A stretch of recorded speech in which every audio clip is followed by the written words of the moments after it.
नमस्कार दोस्तों, स्वागत है आपका हमारे गीता ज्ञान श्रृंखला में। पिछले वीडियो में हमने देखा कि कैसे अर्जुन युद्ध भूमि में भ्रमित हो गए थे और श्री कृष्ण ने उन्हें आत्मा का ज्ञान दिया। लेकिन आज का अध्याय बहुत प्रैक्टिकल है।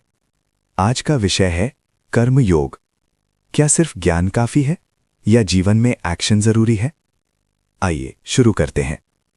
अर्जुन का सवाल। अर्जुन कहते हैं, हे कृष्ण, यदि ज्ञान श्रेष्ठ है तो फिर आप मुझे भयानक युद्ध में क्यों धकेल रहे हैं? ये सवाल सिर्फ अर्जुन का नहीं है, ये हमारा भी है। हम भी सोचते हैं, अगर स्पिरिचुअलिटी अच्छी है तो फिर काम क्यों करें, पैसा क्यों कमाएं, कंपटीशन क्यों करें? यही कंफ्यूजन चैप्टर 3 में क्लियर होता है। कर्म से कोई बच नहीं सकता। कृष्ण कहते हैं, कोई भी व्यक्ति एक क्षण भी बिना कर्म के नहीं रह सकता। सोचिए, सांस लेना कर्म, सोचना कर्म, बैठना कर्म, बोलना कर्म। मतलब कर्म करना हमारी प्रकृति है। कर्म से भागना संभव नहीं। अगर आप बाहर से शांत बैठे हो लेकिन अंदर इच्छाएं चल रही हैं तो वो भी कर्म है। कर्म योग क्या है? अब सबसे महत्वपूर्ण बात, कर्म 2 प्रकार के हैं, स्वार्थ के लिए, कर्तव्य और सेवा भाव से। कृष्ण कहते हैं, कर्म करो लेकिन आसक्ति मत रखो। उदाहरण, अगर आप बिजनेस कर रहे हैं और सिर्फ प्रॉफिट के पीछे हो, तनाव।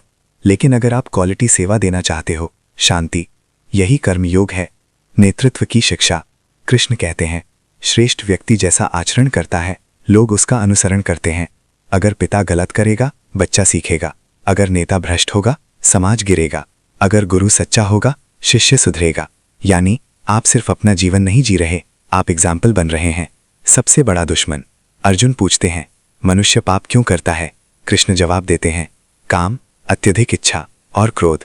इच्छा पूरी न हो क्रोध, क्रोध भ्रम, भ्रम बुद्धिनाश। इसलिए इच्छाओं को कंट्रोल करो। इच्छा को खत्म नहीं, लेकिन उसका गुलाम मत बनो। कर्म को यज्ञ बनाओ। कृष्ण कहते हैं, हर कर्म को यज्ञ समझकर करो। यज्ञ मतलब त्याग, सेवा, समर्पण। अगर आप माँ हो, बच्चों की सेवा यज्ञ। डॉक्टर हो, मरीज की सेवा यज्ञ। व्यापारी हो, ईमानदार व्यापार यज्ञ। जब कर्म पूजा बन जाता है तो जीवन साधना बन जाता है, जीवन का निष्कर्ष। तो दोस्तों, अध्याय 3 हमें सिखाता है, कर्म से भागना नहीं, कर्तव्य निभाना, फल की चिंता छोड़ना, इच्छाओं पर नियंत्रण, सेवा भाव रखना। एक लाइन में, जीवन कर्म है। सही भावना से किया गया कर्म ही मुक्ति देता है। अगर आपको ये वीडियो पसंद आया हो तो लाइक करें, कमेंट में लिखें कर्म योग और अगले अध्याय के लिए सब्सक्राइब जरूर करें। अगले वीडियो में हम समझेंगे अध्याय 4, ज्ञान कर्म संन्यास योग। जय श्री कृष्ण। चैनल को लाइक और सब्सक्राइब करना ना भूलें। मिलते हैं अगले अध्याय में। धन्यवाद।